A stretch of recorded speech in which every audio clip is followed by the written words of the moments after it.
Olá, saudações, sejam todos bem-vindos a mais um programa Por Dentro da Pós. Programa esse que é idealizado, organizado e promovido pelo corpo docente dos cursos de pós-graduação.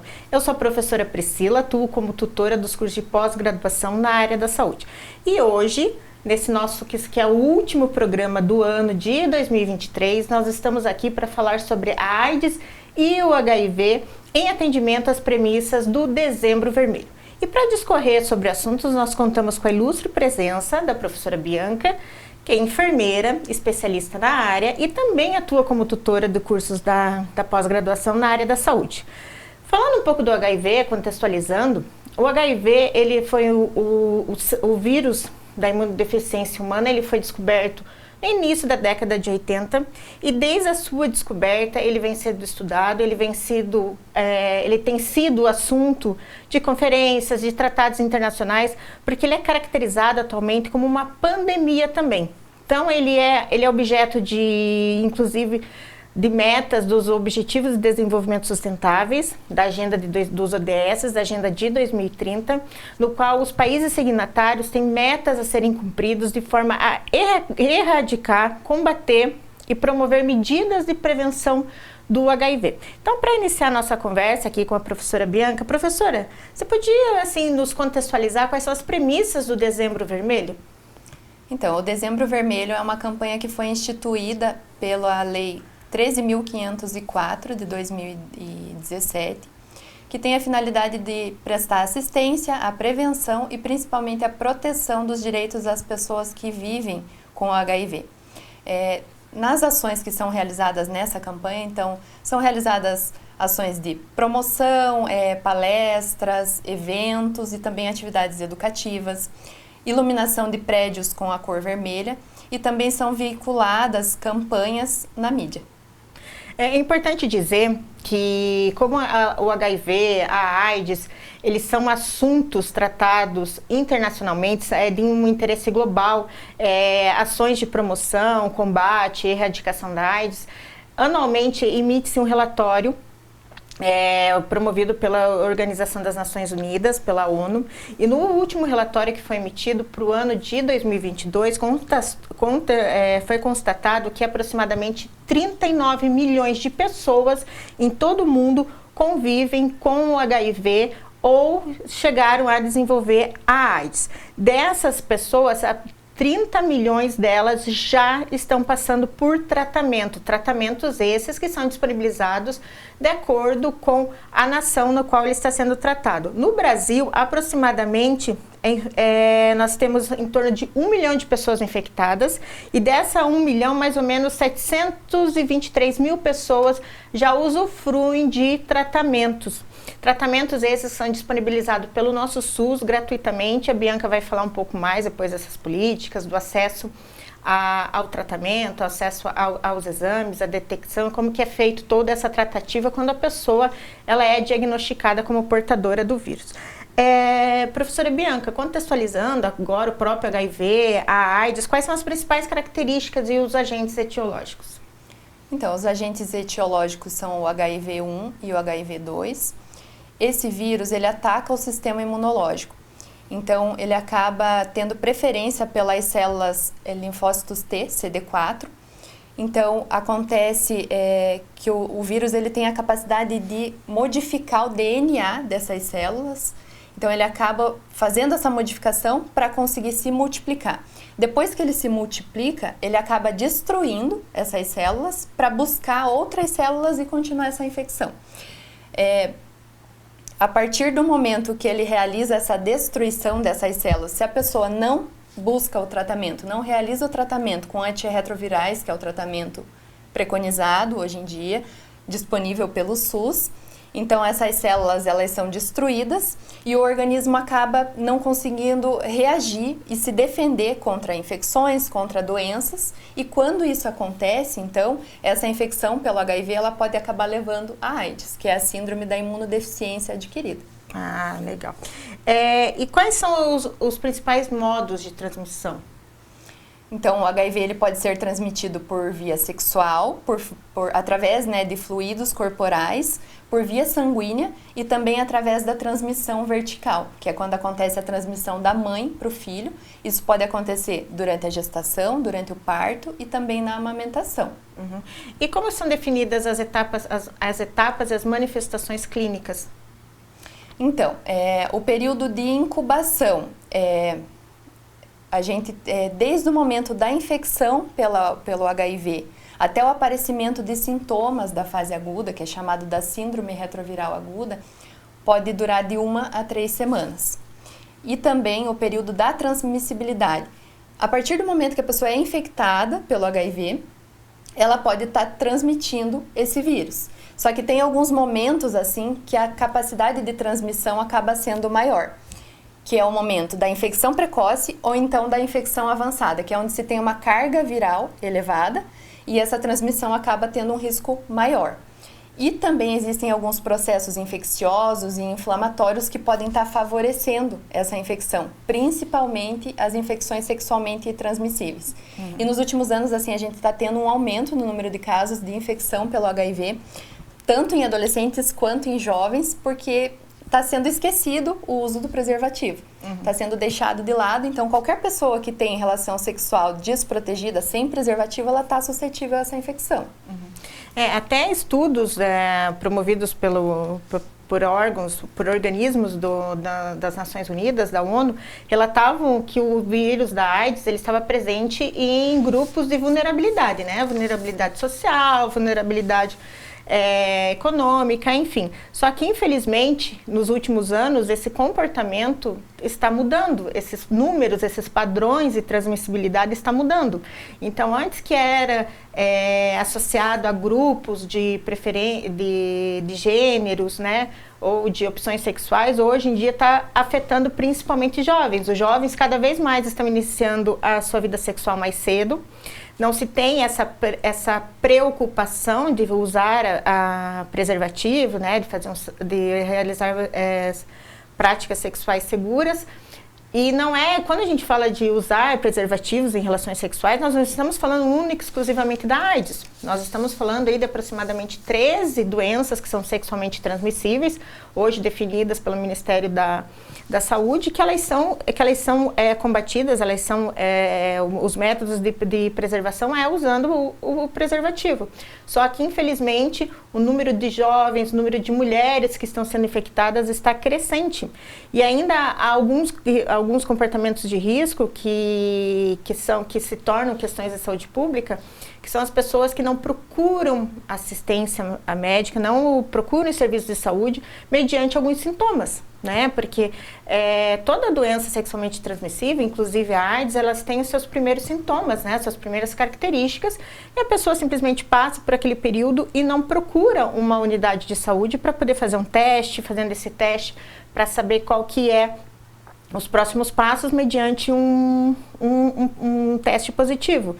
E outra coisa também que as pessoas entendem, até a professora Bianca pode complementar, é que às vezes há necessidade de refazer esses testes, há necessidade de inclusive ter uma periodicidade de realização desses testes, porque às vezes dependendo do estágio da infecção, ela não é detectável no primeiro momento.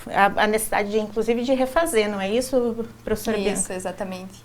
Tem o período da janela imunológica, né?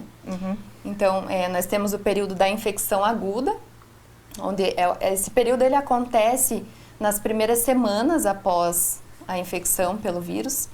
Nem todas as pessoas apresentam sintomas durante esse período, mas essa fase ela é caracterizada assim, por um aumento de carga viral, então a transmissão pode ser aumentada nesse período. É caracterizada também por uma redução na contagem dos CD4, que são as células de defesa do organismo, e uma resposta imune intensa. Então, nem todas as pessoas apresentam esses sintomas, mas as que apresentam podem apresentar sintomas parecidos com uma gripe, assim. Então, dor de cabeça, febre, dores musculares, linfonodos aumentados, sintomas parecidos com uma gripe que às vezes a pessoa não dá a devida importância. E aí, após esse período, vem a fase de latência clínica, que é chamada. Então, o HIV está ativo, só que a reprodução dele é mais baixa, então nem sempre se tem sintomas nessa fase. E após isso, com a progressão da doença, se a pessoa não busca o tratamento, começam a aparecer infecções respiratórias, pode aparecer até mesmo a tuberculose, algumas infecções antigas podem também ser reativadas. E a candidíase, que às vezes a pessoa não dá devida importância, mas a candidíase oral, ela pode ser um marcador, como se diz, para um sinal de imunodepressão grave. Então, às vezes já está num estado avançado, a pessoa apresenta candidíase oral e não dá a devida importância. Após essa fase, também começam a aparecer sintomas como febre, perda de peso, diarreia crônica, algumas alterações neurológicas e a pessoa aí que vai estar buscando o tratamento, mas aí já está numa fase mais avançada. E as pessoas que apresentam esses sintomas, ao chegar numa unidade de saúde, ela precisa dizer que passou por um grupo que passou por uma situação de risco para poder fazer o teste? Como que funciona? Não, se a pessoa chegar na unidade e dizer, eu tenho necessidade de fazer o exame, a gente tem teste rápido disponível nas unidades e tem algumas unidades de referência.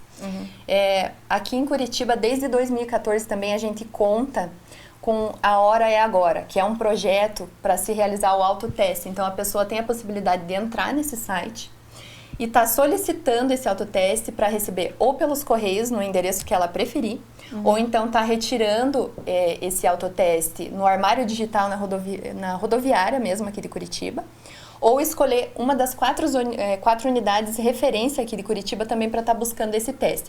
A pessoa faz o autoteste, se o teste for positivo, ela precisa buscar uma unidade de saúde para refazer esse teste e para já iniciar imediatamente o tratamento. O objetivo principal desse projeto, então, é realizar um diagnóstico precoce para estar evitando as complicações dessa doença e também para evitar a transmissão do HIV com o tratamento iniciado o quanto antes, né? E todo esse processo ele ocorre em sigilo. O paciente é assegurado ele o sigilo das informações que ele entrou nesse programa, que ele fez a solicitação do autoteste, é tudo? Sim, a finalidade desse programa, de tudo ser realizado através do site, é manter a privacidade da pessoa. Então, se ela quiser receber em casa, vai numa embalagem que não vai ter nada identificado ali, ou se na unidade de saúde, ou até mesmo no armário digital, nada vai ser identificado que ela está recebendo um teste de HIV em casa. Para os grupos de risco, né? Por exemplo, jovens que têm a prática sexual sem preservativo, pessoas que têm o hábito de compartilhar objetos perfuro-cortantes, né? Qual é a periodicidade para a realização desses exames para detecção da infecção do HIV? Quando a pessoa tem um comportamento de risco, ela deve buscar para estar realizando o teste. Então, eu tive um comportamento de risco, eu busco um serviço de saúde, eu solicito autoteste para estar realizando se eu estou com essa dúvida ou se eu apresento algum sintoma e, se for necessário, já estar realizando também a profilaxia pós-exposição. E eu fiz o teste, né? A pessoa fez o teste, deu negativo. Daqui quanto tempo é indicado refazer esse teste? Porque tem um período de latência do vírus no qual ele não é detectável em exames. Qual é esse período indicado para se refazer esses testes? Então, não tem um período específico, porque não se tem um período assim, a pessoa vai desenvolver nesse período. Pode desenvolver os sintomas de 1 a 3 semanas. E a síndrome do HIV, ela pode aparecer, se não for realizado o tratamento, o período de latência clínica, então pode durar até 10 anos.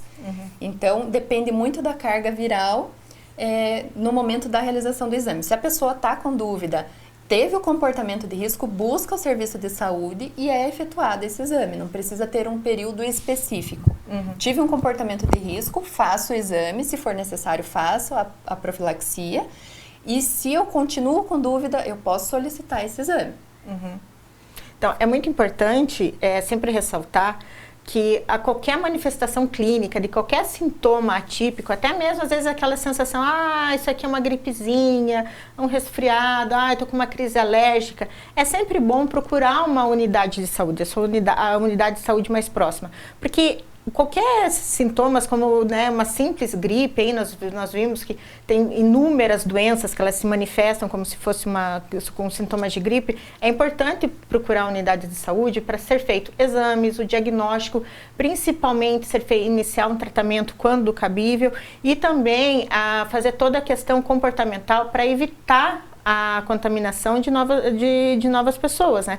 Porque como eu disse a professora Bianca, às vezes no exame não foi detectada a infecção pelo HIV, mas a carga viral está alta e ele tem o poder de transmissibilidade. Então essa é inclusive uma das características que tornaram a infecção pelo HIV uma pandemia mundial, uma pandemia de interesse público, de saúde pública, que é de interesse de várias nações, faz parte de programas de políticas internacionais para combate, porque ela é decorrente de várias outras enfermidades e várias outras situações que acometem os sistemas de saúde, não é mesmo, professora Bianca? É isso aí. Então, tem qualquer dúvida, teve algum comportamento de risco, busca um serviço de saúde para estar efetuando o teste rápido ou então estar solicitando os exames de sorologia. E sempre lembrando, todo e qualquer paciente, ele tem direito ao sigilo total, ele é assistido, tem sempre profissionais habilitados, capacitados para dar assistência, para dar o direcionamento, o encaminhamento devido. Então não precisa ficar com vergonha, ficar com receio, porque às vezes tem muito esse preconceito, né? Eu vou sofrer, infelizmente nós temos ainda vários comportamentos, situações de preconceito, de discriminação, mas os profissionais da área de saúde, eles são habilitados, capacitados para poder direcionar, conduzir essa situação para que você possa ser assistido, para que você possa ser direcionado, para que, principalmente pensando na sua qualidade de vida, no seu bem-estar. Agora nós vamos para um breve intervalo, na sequência nós retornaremos com mais dicas para você.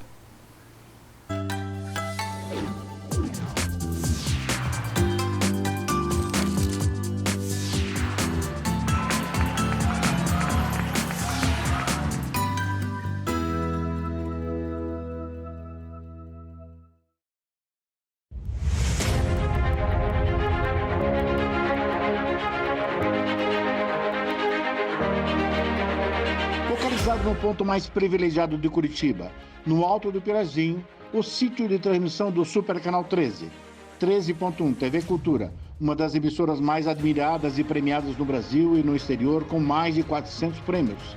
Com seu conteúdo rico, diversificado e plural, combinando informação de qualidade, opinião e entretenimento com diversão e conhecimento para todas as idades. Aqui você tem cultura. 13.2 TV Profissão, ensino e aprendizagem é a televisão caminhando de mãos dadas com a educação, contribuindo na formação dos cidadãos e no seu exercício da cidadania. 13.3 TV Euronews, um canal voltado para a realidade local, com muito entretenimento e informação a todos os telespectadores da região metropolitana de Curitiba. 13.4 TV Fundação Wilson Picker, Enem para todos e uma diversificada programação, democratizando assim o acesso ao saber. E 13.5, Rádio Digital UHF, a primeira no Brasil. A multiprogramação do Super Canal atende a mais de 3,5 milhões de telespectadores em Curitiba e na região metropolitana, nas cidades de São José dos Pinhais, Piraquara, Colombo, Almirante Tamandaré, Bocaiúva do Sul, Campina Grande do Sul, Quatro Barras, Araucária, Fazenda Rio Grande, Campo Magro, Campo Largo, Contenda, Lapa, Balsa Nova e Itaperiçu. Essa excelente estrutura de transmissão permite uma ótima recepção em mais de 90% dos televisores da sua área de cobertura. No Super Canal 13, sua imagem pega bem.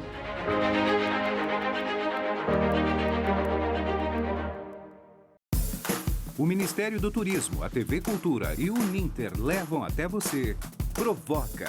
Ainda bem. Metrópolis. Linhas Cruzadas. Estação Livre. Matéria de capa. Senhor Brasil. Repórter Eco. Opinião. Planeta Terra. E Quintal da Cultura. É muito legal. Aqui tem dramaturgia, sustentabilidade, documentários, música, inclusão, diversidade. Já que tá tudo aqui. Aqui tem cultura.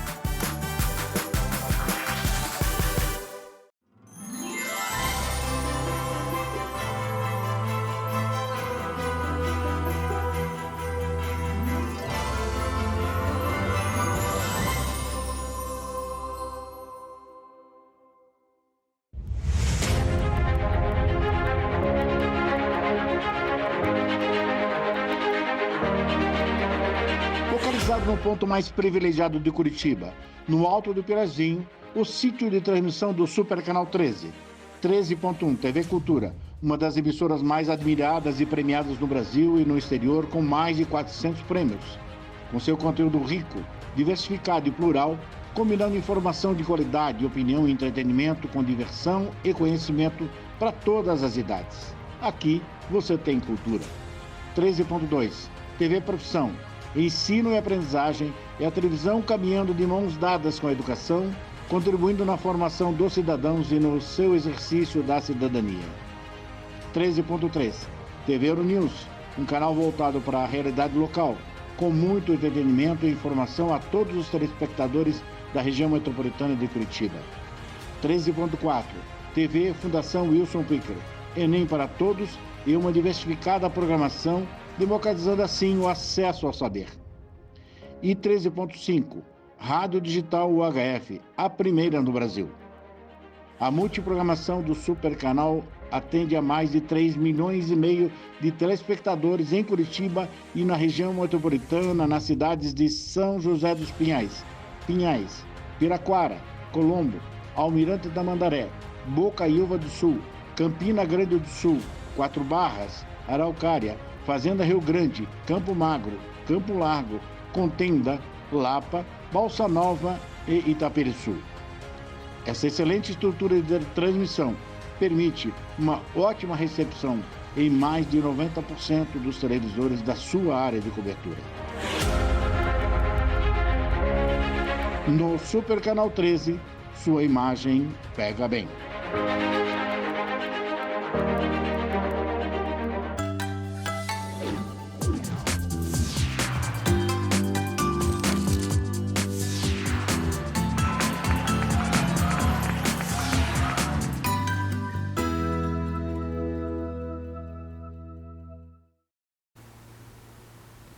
Retornamos para o segundo bloco sobre o programa do HIV e AIDS em atendimento às premissas do Dezembro Vermelho.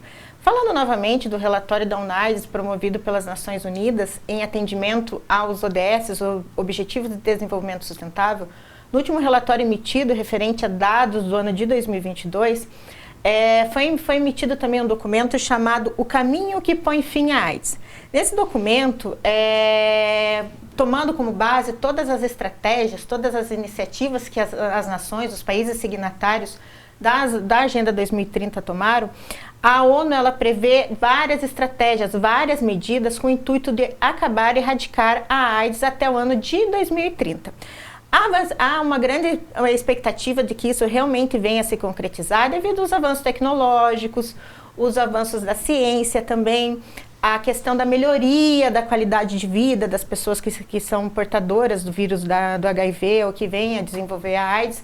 Então, as Nações Unidas elas são bem otimistas, elas despendem bastante esforços de forma a envolver o maior número possível de nações e fazer com que se compartilhe aquilo que cada um desses países estão fazendo e que efetivamente está dando resultado. Porque, infelizmente, mesmo no mundo globalizado, com o advento da internet, ainda se vive muito com a questão do preconceito, com a questão da desinformação. Então, muitas das nações, elas despendem seus esforços em políticas que requerem o acesso à informação, a conscientização principalmente da população. Porque não importa ao país, a nação pode ter a política pública mais robusta possível de atendimento, de tratamento à AIDS, de preservação, de autoteste, mas se a população não tomar a sua consciência que padrões comportamentais influenciam diretamente no número crescente de pessoas infectadas, infelizmente nenhuma dessas políticas vão realmente ser efetivas no combate e na prevenção da AIDS. Existem grandes esforços no Brasil, até o Dezembro Vermelho é uma dessas iniciativas, onde é válido lembrar que existem vários meses nas políticas públicas no Brasil, que nós temos Outubro Rosa, Novembro Azul, Dezembro Vermelho, mas que assim, não são apenas nesses meses que é feito que as unidades de saúde, o sistema de saúde está voltado para o combate e para a prevenção. Isso acontece no ano inteiro, mas esses meses eles são dedicados a ações específicas direcionadas, onde os esforços eles são direcionados para algum assunto, principalmente a questão de campanhas publicitárias, né? Até a professora Bianca comentou no início do programa que o Dezembro Vermelho, ele contempla até iluminação de monumentos históricos, né? Monumentos públicos, é uma forma de atentar, de chamar a atenção da população. Tá, mas por que o Cristo Redentor está vermelho? Está vermelho porque nós estamos no Dezembro Vermelho, que é uma iniciativa para conscientização da prevenção da AIDS, né? Voltando agora com a participação da professora Bianca. Professora, como que é o processo de evolução do HIV até a AIDS e quais são as principais complicações decorrentes desse processo? Então, a infecção pelo HIV, quando a pessoa não inicia o tratamento, ela pode evoluir para AIDS. Nesse período pode acontecer, então, uma degradação muito grande do sistema imunológico, uma destruição dessas células dos linfócitos T, CD4, o que acaba oportunizando o aparecimento das doenças oportunistas, das infecções oportunistas. Então, podem acontecer desde as infecções oportunistas até neoplasias.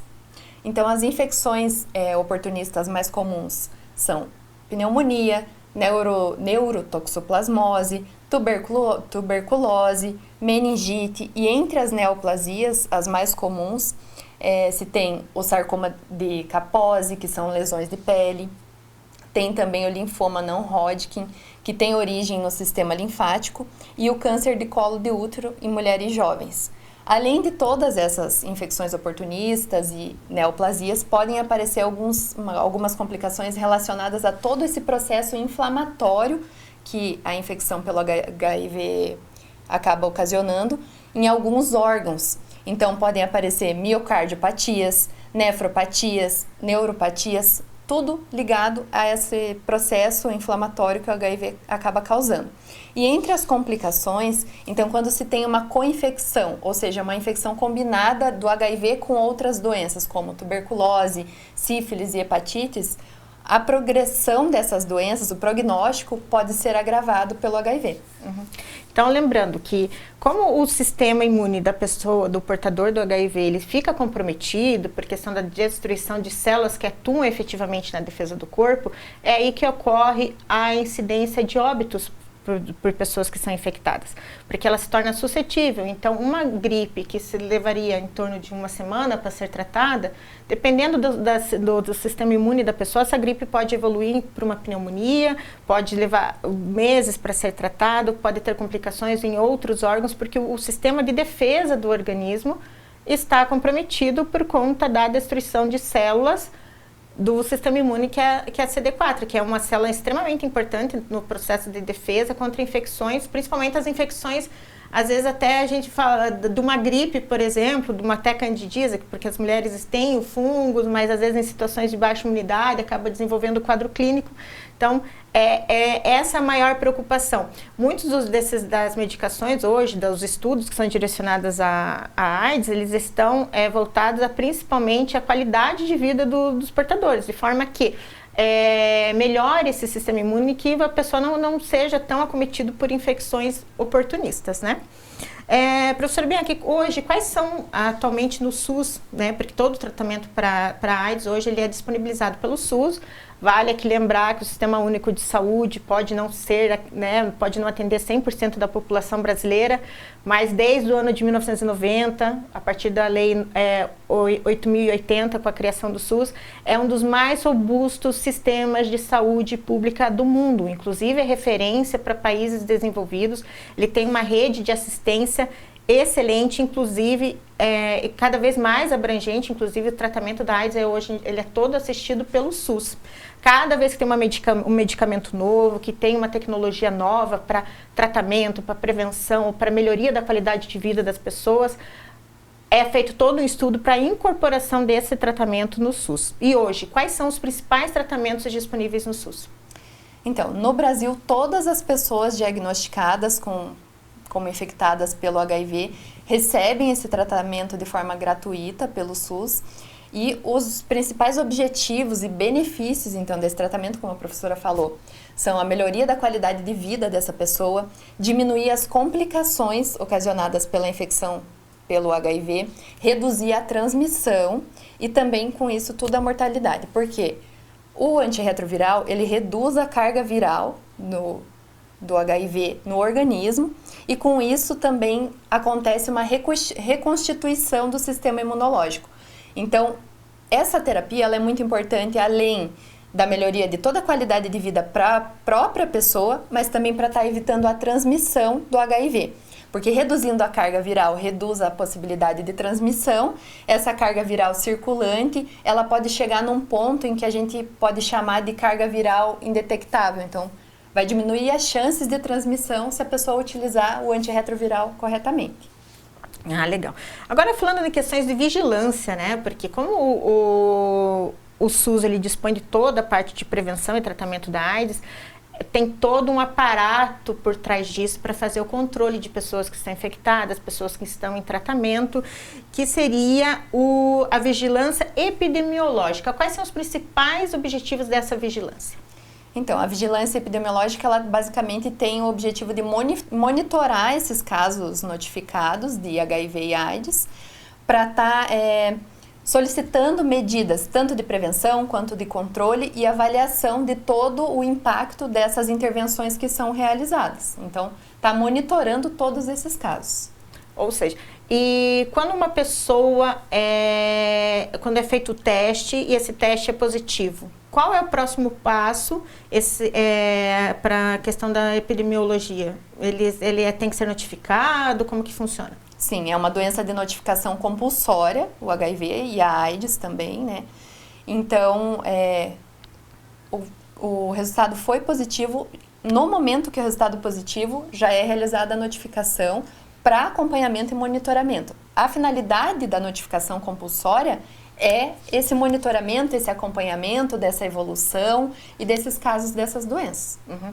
E é muito importante esses dados, essas informações, porque a partir destas é que é possível estabelecer políticas públicas de forma, principalmente de assistência, verificar quais são as regiões que têm maior incidência, quais são as regiões que têm maior número de pessoas em tratamento, dessa forma para destinação de recursos financeiros, de medicamentos, até mesmo de programas, trabalho com as comunidades, trabalho de conscientização com os principais grupos de risco.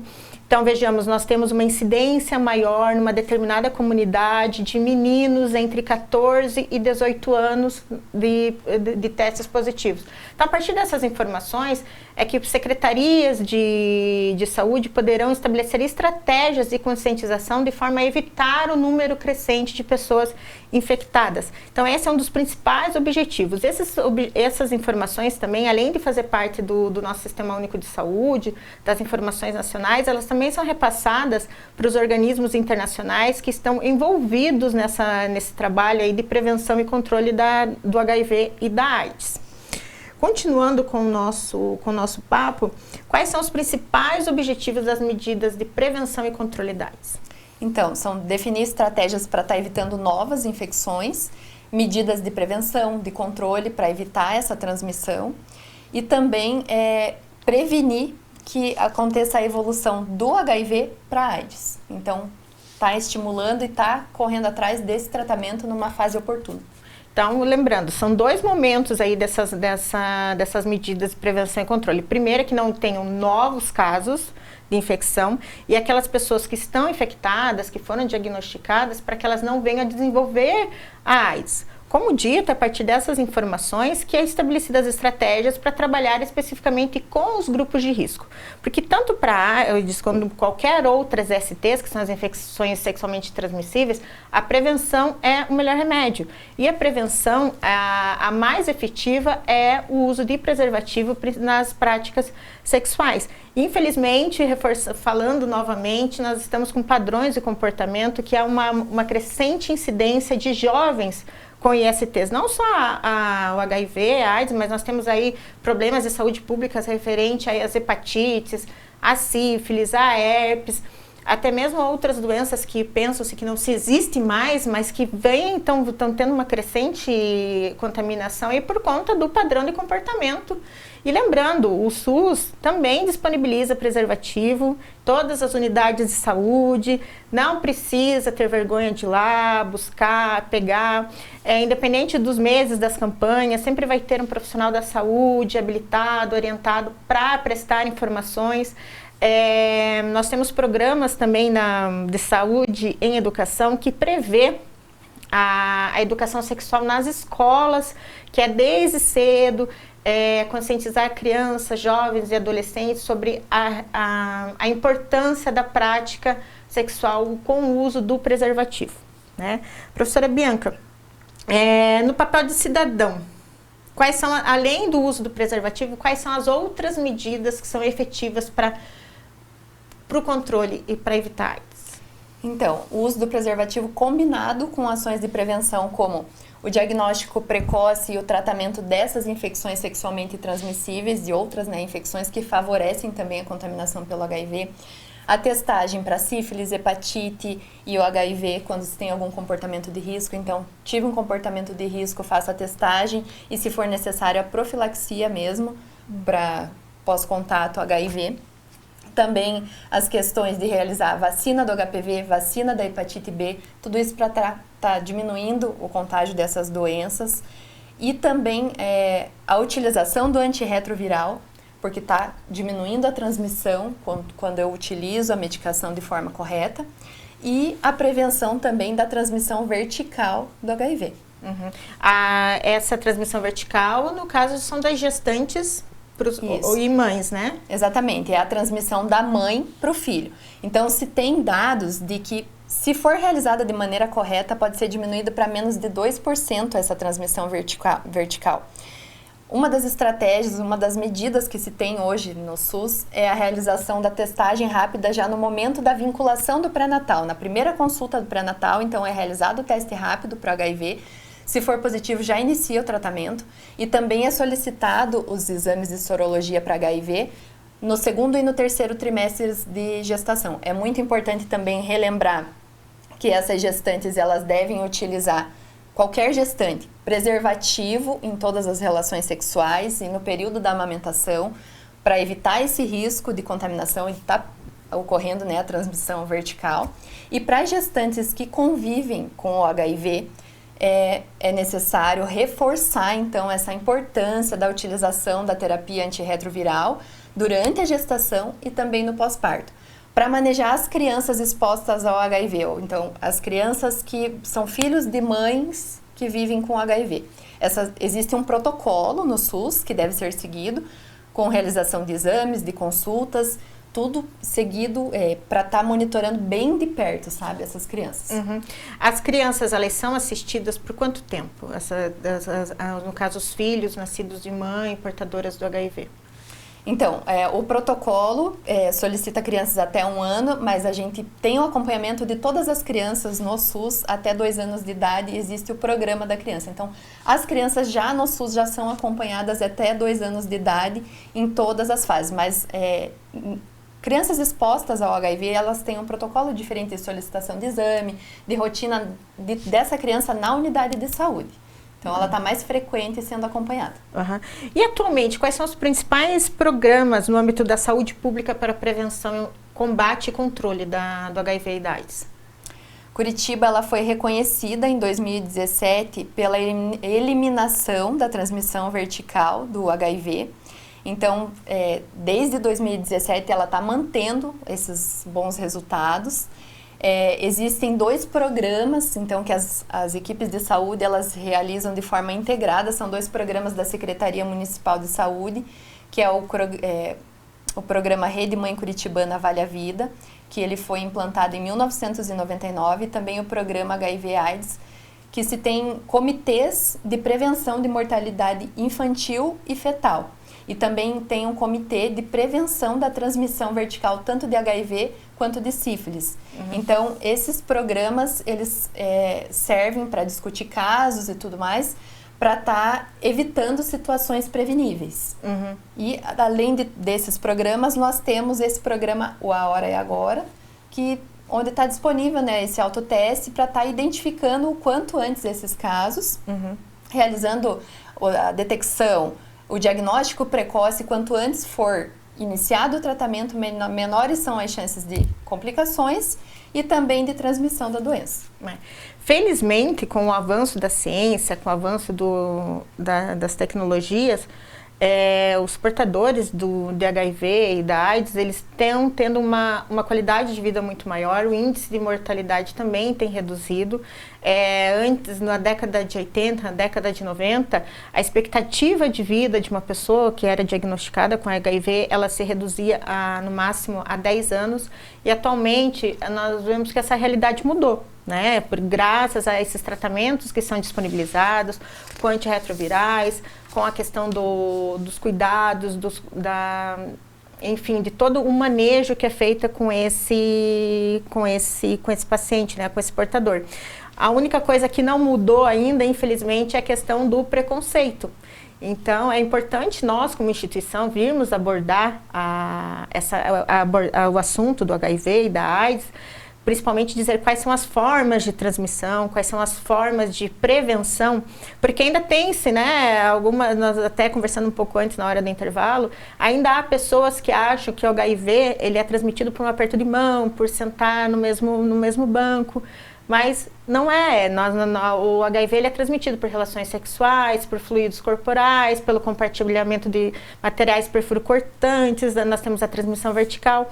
Então, nós como instituição, cabe trazer as informações, a conscientização e de forma simplificada, dizendo, olha, para a prevenção da AIDS, basta ações como prática do sexo com preservativos, não compartilhar materiais perfurocortantes, e você não estará prevenindo apenas o HIV e AIDS. Tem uma série de outras doenças que também são preveníveis com as mesmas medidas simples, que são também questões de saúde pública e que demandam várias outras estratégias do nosso sistema de saúde, mas que, se nós como cidadãos não mudarmos o padrão de comportamento, não nos conscientizarmos, não agirmos de acordo com essas medidas de prevenção, também não terá essa efetividade, essa política. Não é mesmo, professora Bianca? Não basta ter todas essas políticas, todos esses protocolos, se a gente não faz a parte da gente. Exatamente. E é importante que nós, como portadores da informação, né, como formadores de opinião, nós possamos levar essas informações para o maior número de pessoas, principalmente quando se trata daqueles grupos de vulnerabilidade, aqueles grupos de risco, porque às vezes é uma informação, uma simples informação trazida de uma forma simples, com o linguajar da pessoa, né? Porque nós utilizamos muito o exemplo de Curitiba, que Curitiba tem programa, A Hora é Agora, da Mãe Curitibana, mas infelizmente essa não é a realidade de todos os municípios do nosso Brasil, né? Nós temos essas comunidades de extrema vulnerabilidade, que tem uma única unidade de saúde, que funciona, né, uma vez por semana, enfim. Mas é importante dizer que mesmo que você esteja nessa situação aí, que não tenha uma assistência tão complexa como a da cidade de Curitiba, que cabe sim você procurar uma unidade de saúde mediante exposição a risco, mediante sintomas que possam ser sintomas que estejam associados à infecção pelo HIV. Não é mesmo, professora Bianca? É exatamente isso. Então, nós estamos indo para os nossos momentos finais. Professora Bianca, suas considerações? Então, como a gente já falou muito durante o programa todo, vamos nos conscientizar, utilizar o preservativo. Tive um comportamento de risco, vou buscar essa detecção se for necessário. Se for diagnosticado como positivo, vou iniciar o tratamento para estar evitando as complicações que essa doença pode estar trazendo, para ter uma qualidade de vida e também para estar evitando a transmissão para outras pessoas. É isso mesmo. Professora Bianca, em nome da Pró-Reitoria de Pós-Graduação, Pesquisa e Extensão, agradeço pela sua presença, pela sua participação, pela contribuição que nos trouxe. Lembrando que esse foi o nosso último programa do ano de 2023. Nós vamos para um breve intervalo aí com a nossa programação ao vivo, mas em 2024 estaremos de volta com novas temáticas, com convidados especiais. A você que nos acompanha, nosso muito obrigado. Um excelente final de ano e até 2024.